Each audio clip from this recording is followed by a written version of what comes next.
Il est important que l'Ordre des architectes se déplace au Salon des maires d'Île-de-France pour plusieurs raisons.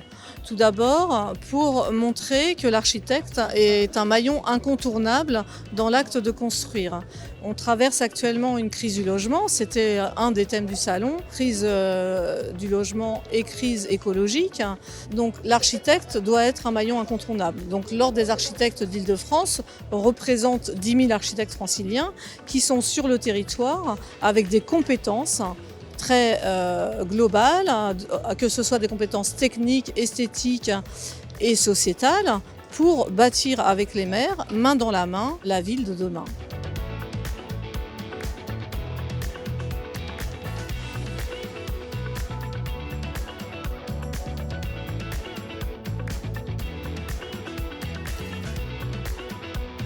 On ne peut pas, à mon sens, parler du logement sans parler de qualité, sans parler de qualité d'usage, sans parler de qualité environnementale. Aujourd'hui, on a besoin de renverser la table, on a besoin de reproduire du logement. Pourquoi ? Parce que sur une région comme l'Île-de-France, pour 12 300 000 habitants, c'est 1 300 000 mal logés. C'est des hommes, des femmes, des enfants qui vivent dans de mauvaises conditions, plus de 10% de la population. On ne produit pas assez de logements, ce qu'on produit est trop cher. Les élus travaillent beaucoup, les associations, les architectes, les promoteurs, les bailleurs sociaux.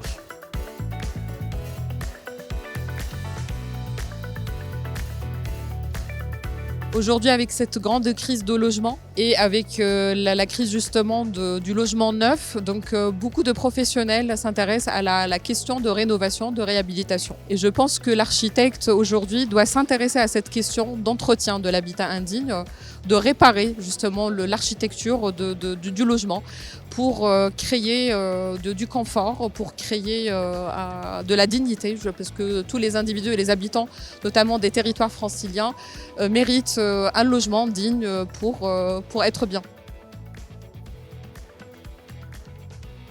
La rénovation énergétique doit aller au-delà d'une simple réponse technique et c'est bien là toute la difficulté à laquelle nous sommes de manière collective confrontés.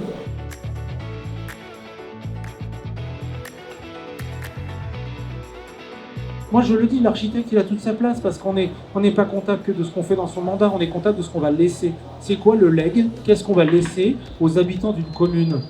Je crois que la construction d'une ville sur la ville ou d'une ville intense est une solution aujourd'hui à la crise du logement, mais permet aussi de répondre aux usages modernes d'une ville et d'une commune. Et c'est en ça que je pense que c'est acceptable et que la pédagogie qui doit accompagner ce nouveau processus du ZAN est indispensable à la réussite, parce que le ZAN est nécessaire pour répondre à l'urgence climatique.